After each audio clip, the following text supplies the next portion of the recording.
ഹരേ കൃഷ്ണ. നമുക്ക് ഇനി 20ാമത്തെ ശ്ലോകമാണ് നോക്കാനുള്ളത്. ഇപ്പോൾ നമുക്കറിയാം, നമ്മൾ ഇത്ര നാളും ഓരോരോ ശ്ലോകങ്ങളായിട്ടായിരുന്നു ഓരോ സെഷനിലും നമ്മൾ എടുത്തുകൊണ്ടിരുന്നത്. ഓരോ സത്സംഗത്തിലും ഒരു ശ്ലോകം വീതം എടുത്തുകൊണ്ടിരുന്നത്. ആർക്കെങ്കിലും ഒരു ദിവസം ആ ഒരു സത്സംഗം മിസ്സായാലും അത് കിട്ടാതെ പോയാൽ പഠിക്കാനൊരു അവസരം നിഷേധിക്കപ്പെടരുതെന്ന് കരുതിയിട്ട് നമ്മൾ വളരെ പതുക്കെ ആയിരുന്നു പോയിക്കൊണ്ടിരുന്നത്. ഇപ്പോൾ തന്നെയല്ല, തുടക്കക്കാർക്ക് നമുക്ക് ഈ പദങ്ങൾ അതിൻ്റെ ആ ഉച്ചാരണം ഇതൊക്കെ പിടിച്ചെടുക്കാൻ കുറച്ച് സമയം വേണം എന്നുള്ള ഒരു പരിഗണനയും നമ്മൾ വെച്ചുകൊണ്ടായിരുന്നു പോയിരുന്നത്. ഇപ്പോൾ എനിക്ക് തോന്നുന്നു കുറച്ചുകൂടിയൊക്കെ നമ്മൾ ഭാഗവതമാണെങ്കിലും ദശമസ്കന്ധം ഇപ്പോൾ 6ാമത്തെ അധ്യായമായി, മാഹാത്മ്യം 2ാമത്തെ അധ്യായമായി. അപ്പോൾ കുറച്ചധികം ശ്ലോകങ്ങളിലൂടെ നമ്മൾ കടന്നു പോയിട്ടുള്ളത് കൊണ്ട് തന്നെ കുറച്ചുകൂടി എളുപ്പം ഇനിയും ഒരു പക്ഷേ പഠിക്കാൻ കഴിഞ്ഞേക്കും എന്നുള്ള ഒരു വിശ്വാസത്തിൽ ഭഗവാൻ അതിനെ എല്ലാവരെയും അനുഗ്രഹിക്കട്ടെ എന്ന് പ്രാർത്ഥിച്ചുകൊണ്ട് നമുക്ക് ഇനിയും മുതൽ 2 ശ്ലോകങ്ങൾ വീതം പതിയെ കൂട്ടാമെന്ന് കരുതുന്നു. 2 ശ്ലോകങ്ങൾ വീതം ഓരോ സത്സംഗത്തിലും നമുക്ക് ഒന്ന് വിചാരം ചെയ്യാമെന്നാണ് കരുതുന്നത്. അപ്പോൾ നമ്മൾ ഇതുവരെ 19 ശ്ലോകങ്ങളാണ് ഈ ഒരു അധ്യായത്തിൽ നമ്മൾ വിചാരം ചെയ്തത്. ഇന്നപ്പോൾ 2 ശ്ലോകങ്ങൾ കൂടി, ഈ ഒരു 2 ശ്ലോകങ്ങളോട് കൂടി നമുക്കറിയാം ശ്രീ നാരദ മഹർഷി ഭക്തിദേവിയുമായിട്ടുള്ള ആ ഒരു സംവാദം കഴിയുകയാണ്.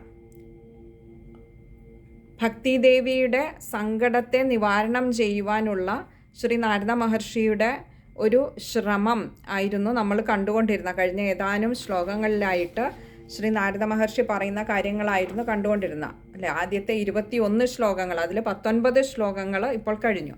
ഇനിയുള്ള 2 ശ്ലോകങ്ങളിലൂടെ ശ്രീ നാരദ മഹർഷിയുടെ ഈ ഒരു ഉപദേശം, അല്ലെങ്കിൽ ഈ ഭക്തിദേവിയെ താൻ ആരാണ് എന്ന് തിരിച്ചറിയിച്ചു കൊടുക്കുകയാണ് ഇവിടെ ചെയ്തുകൊണ്ടിരുന്നത്. ആ തിരിച്ചറിവാണ് ഭക്തിദേവിയെ ഉണർത്താനുള്ള, ആ തിരിച്ചറിവിൻ്റെ മാർഗത്തിലൂടെയാണ് ഭക്തിദേവിയെ ഉണർത്താനുള്ള ഒരു ശ്രമം നാരദ മഹർഷി നടത്തുന്നത്. അപ്പോൾ ഇനിയുള്ള 2 ശ്ലോകങ്ങൾ കൂടി ആ ഒരു ഉപദേശം, ശ്രീ നാരദ മഹർഷിയുടെ മഹത് വചനങ്ങൾ നമുക്ക് കാണാം. അപ്പോൾ ആ 2 ശ്ലോകങ്ങൾ ഇന്ന് നമുക്ക് എടുക്കാമെന്നാണ് കരുതുന്നത്. ആദ്യം 21ാമത്തെ ശ്ലോകം. ഭക്തിർദ്രോഹകരായേ ച തേ സീദന്തി ജഗത്രയേ ദുർവാസാ ദുഃഖമാപന്നഃ പുരാ ഭക്തവിനിന്ദകഃ. ഇനി നമുക്ക് അതിലെ പദങ്ങളുടെ അർത്ഥം നോക്കാം. ഭക്തിർദ്രോഹകരാഹ, ഭക്തിയെ ദ്രോഹിക്കുന്നവന്. ഇവിടെ ഭക്തിയെ എന്ന് പറയുമ്പം ഭക്തരെ എന്നുകൂടി നമുക്കൊരു ഒരു അർത്ഥം നമുക്ക് സങ്കല്പിക്കാവുന്നതാണ്. യേ ച, അതായത് യാതൊരാളാണോ ഭക്തിയെ ദ്രോഹിക്കുന്നത്, തേ അവര്, സീദന്തി, സീദന്തി എന്ന് പറഞ്ഞാൽ ക്ഷയിക്കുന്നു, അഥവാ അവർ തളരുന്നു, അവർ നശിക്കുന്നു, അവർക്ക് ദുഃഖമാണ് കിട്ടുന്നത് എന്ന ഇവിടെ ശ്രീ നാരദ മഹർഷി ഭക്തിദേവിയോടൊരു ഉറപ്പ് കൊടുക്കുകയാണ്. അതായത് ഭക്തിദേവിയെ ആർക്കും തന്നെയും തളർത്താനാവില്ല. ഒന്ന് ദ്രോഹിക്കുകയെങ്കിലും ചെയ്യാൻ ശ്രമിച്ചാൽ ശ്രമിക്കുന്നവർ പോലും നാശത്തിലേക്ക് കൂപ്പുകുത്തുന്നു. അതിനൊരു ഉദാഹരണമാണ് അടുത്ത ഒരു വരിയിലൂടെ പറയുന്നത്. ദുർവാസാ ദുഃഖമാപന്നഃ. ദുർവാസാവ് നമുക്കറിയാം, സാക്ഷാൽ പരമശിവന്റെ, രുദ്രന്റെ അംശമാണ് ദുർവാസാവ്. അതുകൊണ്ട് തന്നെ ഒരു പക്ഷേ ആ ഒരു കോപം, നമ്മൾ ശ്രീ പരമശിവനെ കുറിച്ച് പറയുമ്പോൾ പറയാറുണ്ട് ക്ഷിപ്രകോപിയാണ്. അതേപോലെ തന്നെയാണ് ദുർവാസാവും അല്ലെ, ക്ഷിപ്രകോപിയാണ്. എപ്പോഴാണ് കോപിക്കുക, എപ്പോഴാണ് ശപിക്കുക എന്ന് പറയുക വയ്യ. അങ്ങനെയാണ് ശ്രീ ദുർവാസാവ് മഹർഷിയുടെയും കാര്യം. നമ്മൾ ഒരു ഗുണം, ഒരു സ്വഭാവം അങ്ങനെയാണെന്ന് നമുക്ക് പുരാണങ്ങളിൽ കാണാം.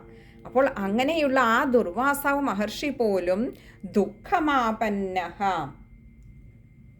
ദുഃഖം ആപന്നഃ, ഇങ്ങനെ 2 വാക്കുകൾ ചേരുന്നതാണ് ദുഃഖമാപന്നഃ.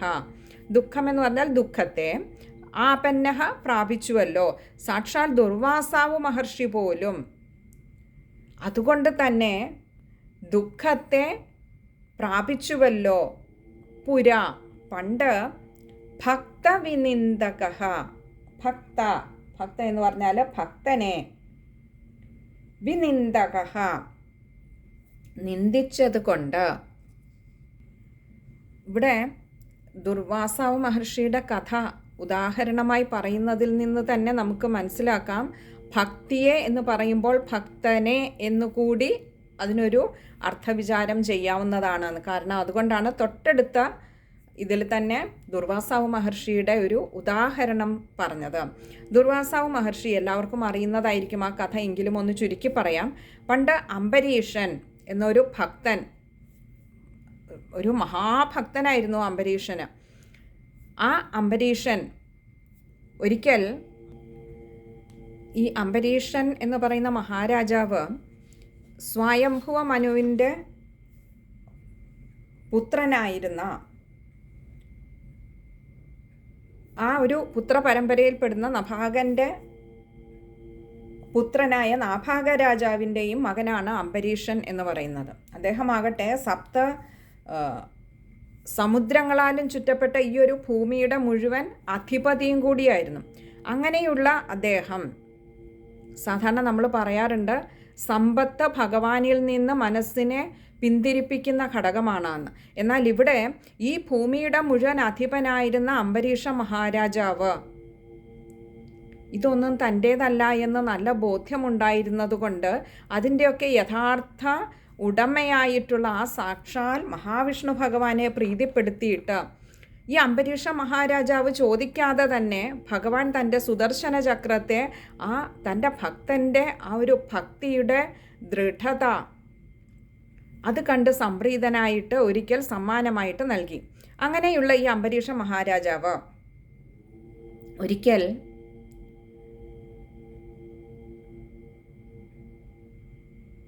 ഒരു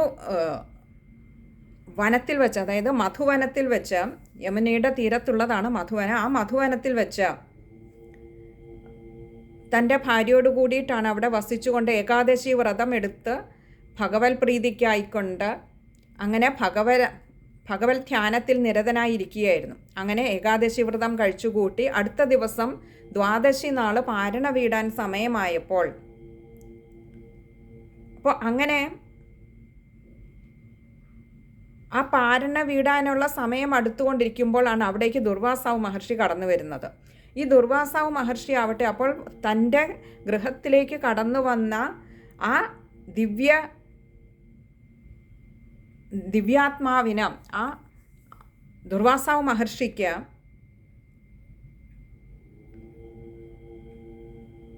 ഭക്ഷണവും ഭക്ഷണമൊക്കെ കൊടുക്കണമെന്നുള്ള തൻ്റെ ഒരു ആഗ്രഹം. അതിനുശേഷം തനിക്ക് പാരണ വീടാം. കാരണം ബ്രാഹ്മണന് ഭക്ഷണം കൊടുത്തുകൊണ്ട് അതിനുശേഷം മാത്രം വ്രതമെടുക്കുന്ന ആൾ ഭക്ഷണം കഴിച്ചാൽ ആ വ്രതത്തിന് ഒരു ഫലം കൂടുമെന്നാണ് പറയാറുള്ളത്. അതിനു വേണ്ടിയിട്ട് ദുർവാസാവ് മഹർഷി കുളിക്കാനായിട്ട്, സ്നാനം കഴിഞ്ഞ് താൻ വന്നിട്ട് ഭക്ഷണം കഴിച്ചുകൊള്ളാം എന്ന് പറയുകയും അതിനനുസരിച്ച് കുളിക്കാനായിട്ട് പോവുകയും ചെയ്യുന്നു. പക്ഷേ ഈ ദുർവാസാവ് മഹർഷി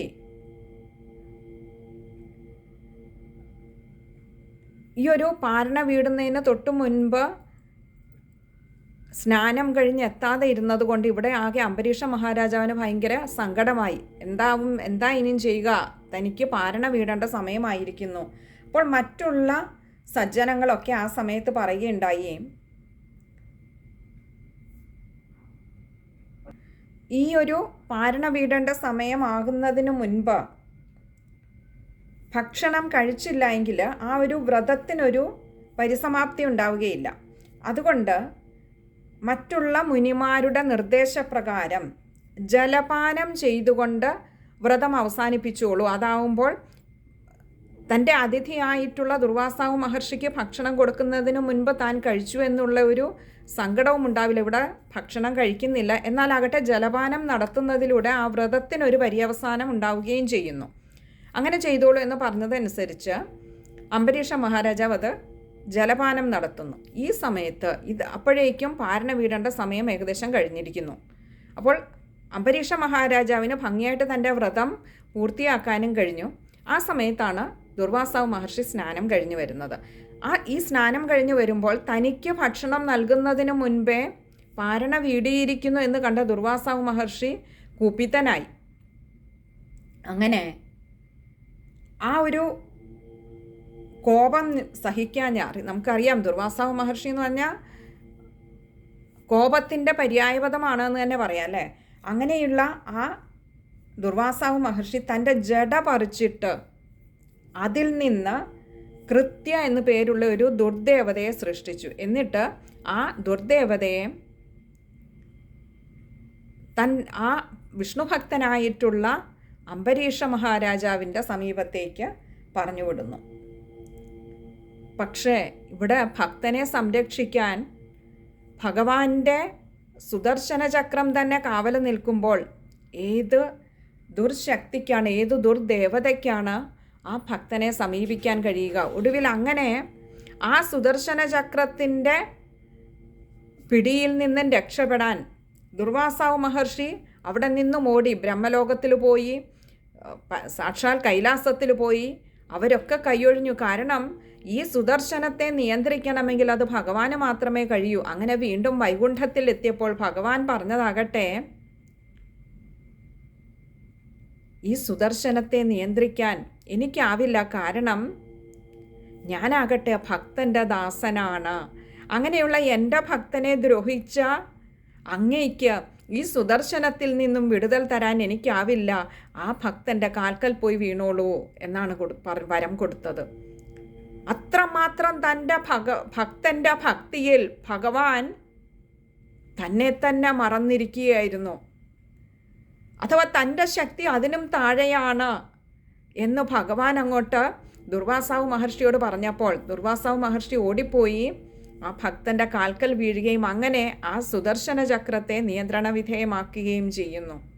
നോക്കൂ, ഇവിടെ ആ ഭക്തിയുടെ മുൻപിൽ ഭഗവാൻ പോലും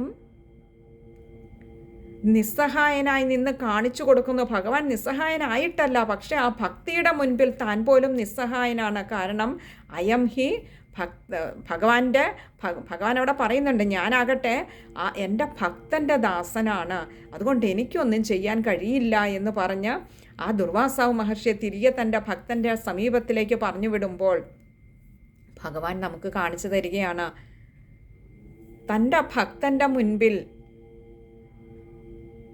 താൻ നിഷ്ക്രിയനാണ്.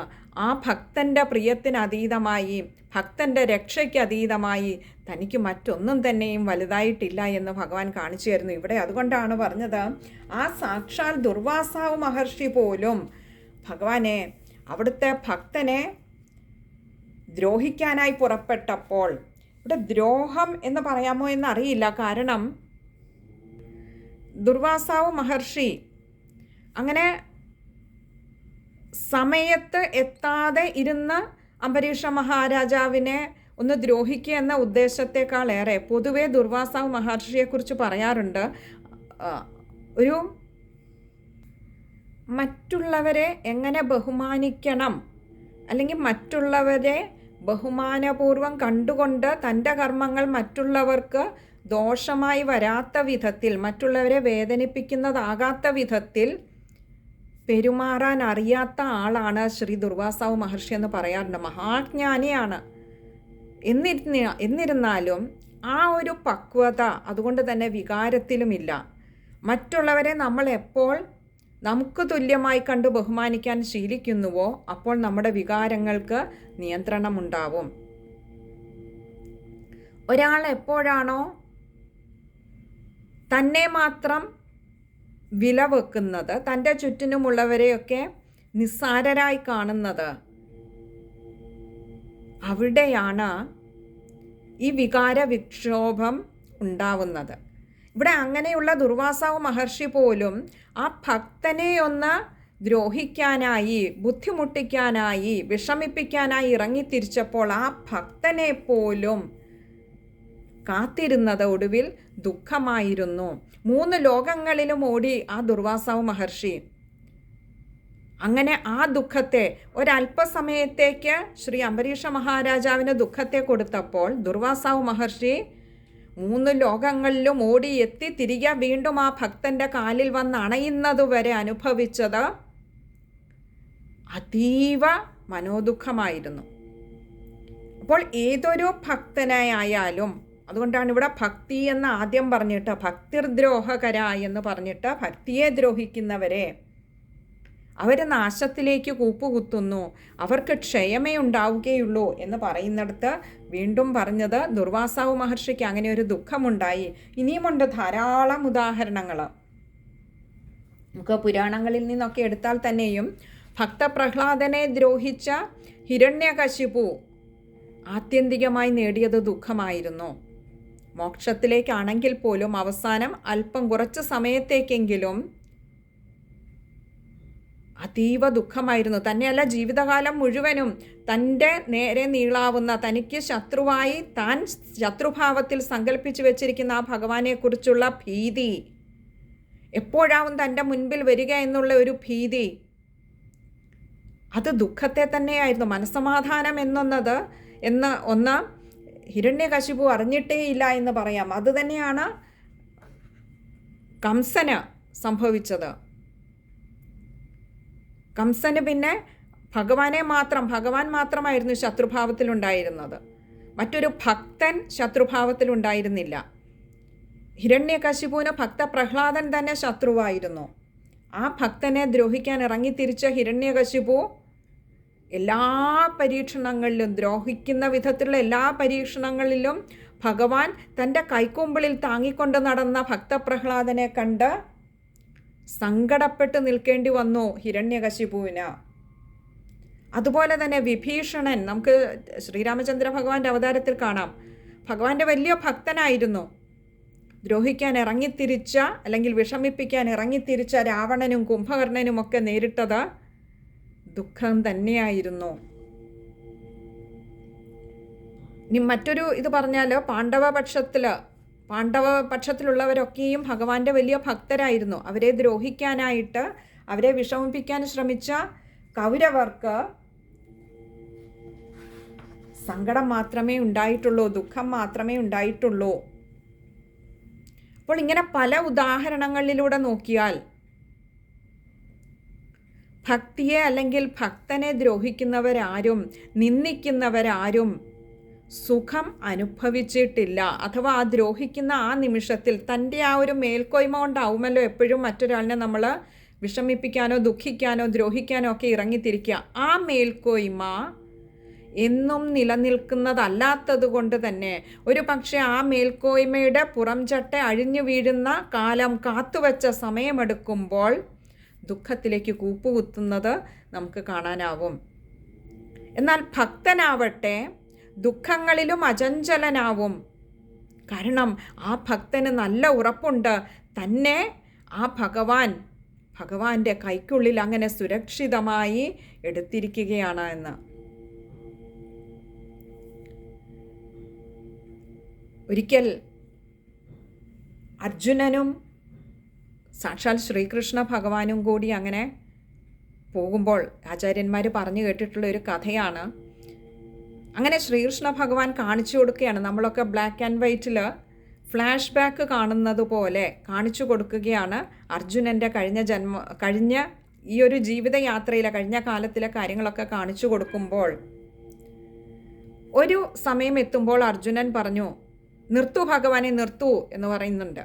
അവിടെ ആ കണ്ടുകൊണ്ടിരുന്ന കാഴ്ച ആ കാലത്തെ അവിടെ നിർത്തി. ഭഗവാൻ ചോദിച്ചു, എന്തേ അർജുന? അപ്പോൾ പറഞ്ഞു, അല്ല ഭഗവാനെ, ഇത്രയും നേരവും നമ്മുടെ ഈ ഒരു യാത്രയിൽ നമ്മൾ രണ്ടുപേരും ഒന്നിച്ചായിരുന്നു. പക്ഷേ എൻ്റെ ജീവിതത്തിലെ ഏറ്റവും വിഷമകരമായ ഒരു ഘട്ടത്തിലൂടെ ഞാൻ കടന്നു പോകുന്ന സമയത്ത് ഞാൻ തനിച്ചാണല്ലോ ഭഗവാനെ, ഭഗവാൻ എന്നെ ഇട്ടിട്ട് പോയല്ലോ കൃഷ്ണ, എന്തേ എന്നാലും എന്നോടിങ്ങനെ ചെയ്തത്? ഇങ്ങനെയൊക്കെ പറഞ്ഞപ്പോൾ ഭഗവാൻ ചോദിച്ചു അത്രേ, അതെങ്ങനെ മനസ്സിലായി അർജുന നിനക്ക് ഞാൻ നിന്നെ ഇട്ടിട്ട് പോയി എന്ന്? അപ്പോൾ അർജുനൻ പറഞ്ഞു, നോക്കൂ കൃഷ്ണ, ആ ദുഃഖത്തിൻ്റെ ഒരു സമയം എത്തുന്നതിന് തൊട്ട് മുൻപ് വരെയുള്ള സമയങ്ങളിലൊക്കെയും ഇവിടെ 4 കാലുകൾ കാണാം. എൻ്റെ 2 കാലുകളും അങ്ങയുടെ 2 കാലുകളും. പക്ഷേ നോക്കൂ, ആ സങ്കടകരമായ ജീവിതഘട്ടങ്ങളിലൂടെ ഞാൻ കടന്നു പോകുമ്പോൾ 2 കാലുകളേയുള്ളൂ. ഞാൻ ഒറ്റയ്ക്കായിരുന്നല്ലോ ഭഗവാനെ അവ നേരിട്ടത്. എന്നാലും എൻ്റെ കൃഷ്ണ, നീ എന്നെ ഉപേക്ഷിച്ചിട്ട് പോയിയല്ലോ എന്ന് പറയുമ്പോൾ ഭഗവാൻ കൊടുക്കുന്ന ഒരു മറുപടിയുണ്ട്. അർജുനനോട് പറഞ്ഞു, ശരിയാ അർജുന, നീ കണ്ടത് അവിടെ 2 കാലുകളേയുള്ളൂ. പക്ഷെ അത് നിൻ്റെയല്ല, അത് എൻ്റെയാണ്. കാരണം ആ സമയങ്ങളിലൊക്കെ ഞാൻ നിന്നെ എടുത്തിരിക്കുകയായിരുന്നു എൻ്റെ കൈകളിൽ. അതുകൊണ്ട് നീ അവിടെ കാണുന്ന ആ 2 കാലുകൾ എൻ്റേതാണ്. അർജുനൻ വല്ലാതെ ലജ്ജിതനായിക്കൊണ്ട് ഭഗവാന്റെ പാദങ്ങളിൽ വീണു. ഈ ഒരു കഥ ആചാര്യന്മാർ പറഞ്ഞ് കേൾക്കാറുണ്ട്. ഇതുപോലെയാണ് സജ്ജനങ്ങളെ നമ്മുടെയുമൊക്കെ ജീവിതത്തിലെ വിഷമഘട്ടങ്ങളിൽ ഭഗവാൻ നമ്മളെ കൈക്കുമ്പിളിൽ അങ്ങനെ വാരിയെടുത്തിരിക്കുകയാണ്. ഇവിടെ ഏതൊരു ഭക്തൻ്റെ നേർക്കും നിന്ദ്യമായ ഒരു വാചകമെങ്കിലും, ഒരു വാക്കെങ്കിലും നമ്മൾ തൊടുത്തുവിട്ടാൽ, അല്ലെങ്കിൽ അവരെ ദ്രോഹിക്കുന്നതിന് കൂട്ടുനിൽക്കാനിടയായാൽ, സജ്ജനങ്ങളെ ഭഗവാൻ നമ്മളെ ദുഃഖത്തിലേക്ക് തന്നെ പിന്നെ തള്ളിവിടും. അതുകൊണ്ട് അറിഞ്ഞിരുന്നു കൊണ്ട് ആരെയും ഒരു വാക്കുകൊണ്ട് പോലും വേദനിപ്പിക്കുകയോ ദ്രോഹിക്കുകയോ ചെയ്യാതിരിക്കാൻ ഉള്ള ശക്തി നമ്മുടെയൊക്കെ കൂടെ നടക്കുന്ന ആ ഭഗവാൻ നമുക്ക് തരട്ടെ എന്ന് പ്രാർത്ഥിക്കാം. ഹരേ കൃഷ്ണ. ഇനി നമുക്ക് ആ ശ്ലോകം ഒന്നുകൂടി ഒന്ന് നോക്കാം. അതിനുശേഷം 21-ാമത്തെ ശ്ലോകത്തിലേക്ക് കടക്കാം. ഭക്തിർദ്രോഹകരായേ ച തേ സീദന്തി ജഗത്രയേ ദുർവാസാ ദുഃഖമാപന്നഃ പുരാ ഭക്തവിനിന്ദകഃ. ഇനി അടുത്ത ശ്ലോകം 21-ാമത്തെ ശ്ലോകം. അലം വ്രതൈരലം തീർത്ഥൈരലം യോഗൈരലം മഖൈ അലം ജ്ഞാനകഥാലാപൈർഭക്തിരേകൈവ മുക്തിദാ. നമുക്ക് അതിലെ ശ്ലോകങ്ങൾ, ആ പദങ്ങളുടെ അർത്ഥം ഒന്ന് നോക്കാം. ഈ ഒരു 21-ാമത്തെ ശ്ലോകം തൊട്ടു മുൻപ് പറഞ്ഞ ആ ശ്ലോകത്തെ ഒന്ന് ഉറപ്പിക്കാൻ വേണ്ടിയിട്ടാണ് പറഞ്ഞിരിക്കുന്നത്. നമുക്ക് നോക്കാം. അലം, അലം വ്രതൈരലം തീർത്ഥൈരലം യോഗൈരലം മഖൈ. അലം, അലം എന്ന് പറഞ്ഞാൽ വേണ്ട എന്നുള്ള ഒരു അർത്ഥത്തിൽ, അഥവാ മതി എന്നുള്ള അർത്ഥത്തിൽ. വ്രതൈരലം, വ്രതൈ എന്ന് പറഞ്ഞാൽ വ്രതങ്ങൾ. നമ്മൾ പലതരത്തിലുള്ള വ്രതാനുഷ്ഠാനങ്ങളൊക്കെ ചെയ്യാറുണ്ട്. അപ്പോൾ അതൊക്കെ മതി, അതൊന്നും വേണ്ട. പിന്നെയും പറയുകയാണ് വ്രതൈ അലം, അലം പിന്നെയും പറയുക വേണ്ട. എന്താ? തീർത്ഥൈരലം, തീർത്ഥൈ അലം, ഇങ്ങനെ 2 വാക്കുകൾ ചേരുന്നതാണ് തീർത്ഥൈരലം. തീർത്ഥൈ എന്ന് പറഞ്ഞാൽ തീർത്ഥസ്ഥാനങ്ങളിലൊക്കെ പോകാറുണ്ട് നമ്മൾ, തീർത്ഥസ്നാനങ്ങൾ ചെയ്യാറുണ്ട്. അതും ഒന്നും വേണ്ട, അത് മതി. അടുത്ത പറയാം അലം യോഗൈ, അതായത് യോഗാഭ്യാസങ്ങൾ, പലതരത്തിലുള്ള യോഗാഭ്യാസങ്ങൾ ഭഗവാന്റെ പ്രീതിക്കായിക്കൊണ്ട് ചെയ്യാറുണ്ട്. അതും വേണ്ട. അലം മഖൈഹി, മഖം എന്ന് പറഞ്ഞാൽ യാഗങ്ങളാണ്. അലം മഖൈഹി, യാഗാനുഷ്ഠാനങ്ങളും വേണ്ട. അപ്പോൾ വ്രതാനുഷ്ഠാനങ്ങൾ വേണ്ട, തീർത്ഥസ്ഥാനങ്ങളിൽ സന്ദർശനം നടത്തിയോ തീർത്ഥസ്നാനങ്ങൾ നടത്തുകയോ വേണ്ട, യോഗാഭ്യാസങ്ങൾ വേണ്ട, യാഗാനുഷ്ഠാനങ്ങൾ വേണ്ട. ഇതൊന്നുമില്ലെങ്കിലും അലം പിന്നെയും പറഞ്ഞു അലം ജ്ഞാനകഥാലാപൈർ. അടുത്ത് പറയാം അലം, അതും വേണ്ട. എന്താ? ജ്ഞാനകഥാലാപൈർ. ഈ നമ്മൾ കുറേ അറിവ് നേടിയിട്ട് അങ്ങനെ ഭഗവാന്റെ കഥകൾ പാടിക്കൊണ്ട് നടക്കുന്നത്, അല്ലെങ്കിൽ ഈ അറിവിനെക്കുറിച്ചുള്ള കഥകൾ, അതിനെക്കുറിച്ച് ഇങ്ങനെ വാതോരാതെ പറഞ്ഞുകൊണ്ട് നടക്കുന്നത്, അതും വേണ്ട. പിന്നെയോ ഭക്തിരേകൈവ മുക്തിദ, ഭക്തി ഏക ഏവ മുക്തിദ. ഭക്തി എന്ന് പറഞ്ഞാൽ ഭക്തി തന്നെ. ഏക, അത് ഒന്ന്, ഏവ മാത്രം, അതൊന്നു മാത്രം മതി. എന്തിന്? മുക്തിദ. മുക്തിദ എന്ന് പറഞ്ഞാൽ മുക്തിയെ പ്രദാനം ചെയ്യുന്നതായിട്ട് അതൊന്നു മാത്രമേ വേണ്ടൂ. നമ്മൾ ദാ പറയുമ്പോൾ പലപ്പോഴും നമുക്കറിയാം അത് നൽകുന്നത് എന്നുള്ള അർത്ഥത്തിലാണ്. കാമത, കാമത്തെ നൽകുന്നത്, വരത, വരങ്ങളെ നൽകുന്നവ. ഇങ്ങനെ ദാ വരുന്നത് പലപ്പോഴും അത് പ്രദാനം ചെയ്യുന്നത് എന്നുള്ള അർത്ഥത്തിലാണ്. നമ്മൾ ദേവിയെക്കുറിച്ച് പറയുമ്പോൾ കാമത, വരത, ഇങ്ങനെയൊക്കെ നമ്മൾ ഭഗവാനെക്കുറിച്ചും ഒക്കെ പറയാറില്ലേ. അപ്പോൾ ഇവിടെ പറയാണ് മുക്തിദ, മുക്തിയെ പ്രദാനം ചെയ്യുന്നത് ആ ഭക്തി ഒന്ന് മാത്രമാണ്. അതുമാത്രമേ വേണ്ടൂ. കുറേ അറിവ് സമ്പാദിച്ചിട്ട് അതിങ്ങനെ പാടിക്കൊണ്ട് നടക്കുക, നേടിയ അറിവുകളെക്കുറിച്ചൊക്കെ പാടിക്കൊണ്ട് നടക്കുക, അത് വേണ്ട. പിന്നെയോ യോഗാഭ്യാസം വേണ്ട, വ്രതാനുഷ്ഠാനങ്ങൾ വേണ്ട, തീർത്ഥസ്ഥാന സന്ദർശനങ്ങൾ വേണ്ട, യോഗാഭ്യാസങ്ങൾ വേണ്ട, യാഗങ്ങൾ വേണ്ട. ഇതെല്ലാം ചെയ്യുന്നത് നിർത്തിക്കോളൂ. എന്നിരുന്നാലും ഭഗവാൻ പ്രസാദിക്കും. എന്തേ വേണ്ടൂ? ഭക്തിരേവ ഏകൈവ മുക്തിത. ഭക്തി ഒന്ന് മാത്രം മതി ഭഗവാൻ മുക്തിയെ പ്രദാനം ചെയ്യാനായിട്ട്. നമുക്കറിയാം ഭക്തിയോട് ചേർന്ന് തന്നെ നിൽക്കുന്നതാണ് മുക്തി എന്ന് പറയുന്നത്. ഭക്തി എപ്പോഴൊക്കെയാണോ തൻ്റെ ഭക്തനിൽ പ്രീതയാവുന്നത് അപ്പോഴൊക്കെ ഈ മുക്തിദേവി, നമ്മൾ മുൻപ് കണ്ടിരുന്നു, ഭക്തിദേവിയുടെ ദാസിയാണ് മുക്തി. അതുകൊണ്ട് തന്നെ വന്ന് ആ ഭക്തനെ മുക്തിപദത്തിലേക്ക് എത്തിക്കുന്നു, ഭഗവാനിലേക്ക് എത്തിക്കുന്നു എന്ന് നമ്മൾ പറഞ്ഞിരുന്നു. അപ്പോൾ ഇതൊന്നും വേണ്ട, ഒരല്പം ഭക്തി മതി.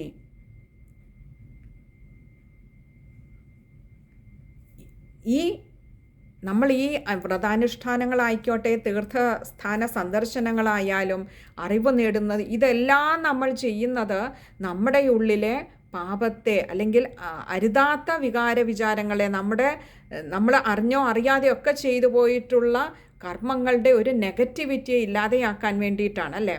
അപ്പോൾ ഇതിനെയൊക്കെ ഇല്ലാതെയാക്കാൻ ഒരല്പം ഭക്തി മതി. ഒരു ചെറിയ ഒരു തീപ്പൊരി മതി വലിയൊരു പഞ്ഞിക്കെട്ടിനെ മുഴുവൻ തന്നെ ഇല്ലാതെയാക്കാൻ. എത്ര വലിയ പാപമാണെങ്കിലും നമ്മൾ ഒരുപാട് വിറക് കൊണ്ടിട്ട് കത്തിക്കേണ്ടതില്ല വലിയൊരു പഞ്ഞിക്കെട്ടിനെ ഇല്ലാതെയാക്കാൻ. അതേപോലെയാണ് ഭക്തി ഒരല്പമുണ്ടായിരുന്നാൽ തന്നെ നമ്മുടെ ഈ പാപങ്ങളൊക്കെ ഇല്ലാതെയായിത്തീരും. ആ ഭക്തിയിലേക്ക് എത്താൻ ജ്ഞാനികൾ, സജ്ജനങ്ങൾ പറയാറുണ്ട്, നേടിയ അറിവുകളുടെ അനുഭവ തലമാണ് അത്ര ഭക്തി എന്ന് പറയുന്നത്. അപ്പോൾ നേടുന്ന അറിവുകളൊക്കെ, നമ്മളിതൊക്കെ അറിയുന്നതും പഠിക്കുന്നതുമൊക്കെ അത് നമ്മുടെ ഈ ഒരു നിത്യജീവിതത്തിൽ പ്രായോഗിക തലത്തിൽ കൊണ്ടുവരികയും അനുഭവത്തിൽ അനുഭവിച്ചറിയുകയും ചെയ്യുന്നതാണ് ഭക്തി. നമ്മളിപ്പോൾ പറഞ്ഞു ഭക്തരെ ദ്രോഹിക്കരുത്, നിന്ദിക്കരുത്, അതുപോലെ തന്നെ മറ്റുള്ളവരെ ദുർവാസാവ് മഹർഷിയെ പോലെ ആകരുത്.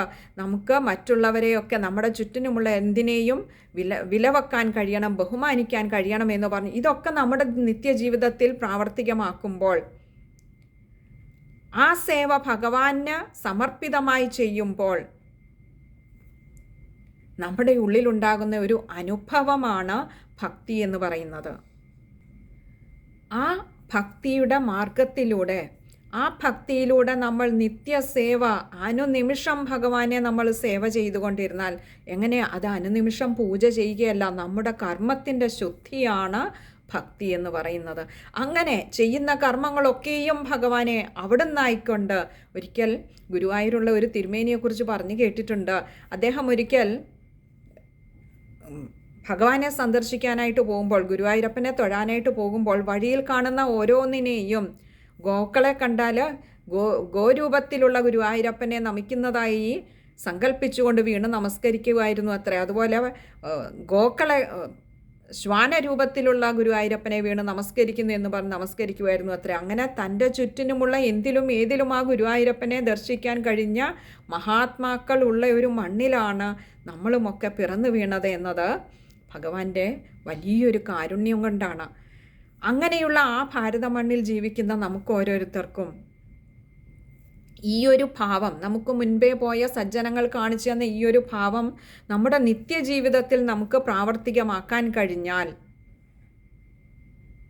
ആ ഭക്തി ഒന്നുകൊണ്ട് തന്നെ ഭഗവാൻ ഏറ്റവും പ്രിയപ്പെട്ട ഭക്തിദേവി സംപ്രീതയായിട്ട് നമ്മളെ ഭഗവാന്റെ അടുത്തേക്ക് ആ മുക്തിദേവിയിലൂടെ പറഞ്ഞു വിടുന്നതാണ്, എത്തിക്കുന്നതാണ്. അതുകൊണ്ട് അല്ലയോ സജ്ജനങ്ങളെ, ഭക്തി ഒന്ന് മാത്രം മതി ഭഗവാനെ, അവിടുത്തെ പാതാരവിന്ദങ്ങളിലേക്ക് എത്തിച്ചേരാൻ. ഇത്രയും പറഞ്ഞുകൊണ്ട് ഇവിടെ ശ്രീ നാരദ മഹർഷി ഭക്തി ദേവിക്ക് കൊടുക്കുന്ന ആ ഒരു സത്സംഗം ഇവിടെ അവസാനിപ്പിക്കുകയാണ്. ഇത്രയും പറഞ്ഞതിലൂടെ തന്നെ തൻ്റെ ആ ഒരു മഹത്വം, ഭക്തിയുടെ മഹത്വം ഭക്തി ദേവിയെ പറഞ്ഞു ബോധ്യപ്പെടുത്തുന്നത്. നമുക്കറിയാം, ഇവിടെ ലങ്ക കടക്കാനായിട്ട് ധാരാളം വാനരന്മാരോട് നിൽക്കുന്നിടത്ത് വെച്ചാണ് ജാമ്പവാൻ ചോദിക്കുന്നത്, ഓരോരുത്തർക്കും എത്ര അടി ചാടിക്കടക്കാനാകും? 100 യോജന ചാടിക്കടക്കാൻ ആരും തയ്യാറാകാതെ ഇരുന്നപ്പോൾ ജാമ്പവാൻ ആ ഹനുമൽ സ്വാമിയുടെ ശക്തിയെ ഹനുമൽ സ്വാമിക്ക് തന്നെ ബോധ്യപ്പെടുത്തി കൊടുത്തു കഴിഞ്ഞപ്പോൾ, ആ തൻ്റെ ഉള്ളിലെ മനഃശക്തി ഉണർന്നപ്പോഴാണ് അതുവരെ തൻ്റെ ശരീരത്തിന് തനിക്ക് അതിന് കഴിയില്ല എന്ന് ധരിച്ചിരുന്ന ഹനുമൽ സ്വാമി 100 യോജന ചാടിക്കടന്ന് ലങ്കയിലെത്തുന്നത്. ഇതേപോലെ ഇവിടെ ഈ ഭക്തി ദേവിക്ക് തൻ്റെ ആ ഒരു മഹത്വം പറഞ്ഞു കൊടുക്കുന്നത് കൊണ്ട് ഇപ്പോൾ ഇനി നമുക്കുള്ള തുടർന്നുള്ള ശ്ലോകങ്ങളിൽ കാണാം. ഇവിടെയും അതേ ആ ഒരു തന്ത്രമാണ് ശ്രീ നാരദ മഹർഷി ഭക്തി ദേവിയോട് ചെയ്യുന്നത്. ആ ഭക്തിയുടെ മഹത്വത്തെ ഭക്തി ദേവിക്ക് തന്നെ പറഞ്ഞ് മനസ്സിലാക്കി കൊടുക്കുക. അതുവഴി ഭക്തി ദേവിക്ക് താൻ നേരിട്ടുകൊണ്ടിരിക്കുന്ന ഈ ദുഃഖത്തിൽ നിന്നും കരകയറാനാവുമെന്ന് ശ്രീ നാരദ മഹർഷിക്ക് നന്നായി അറിയാം, അല്ലേ? കാരണം ഭക്തിയുടെ മഹത്വം ഏറ്റവും നന്നായി അറിയുന്ന ഭക്തോത്തമനാണ് ശ്രീ നാരദ മഹർഷി.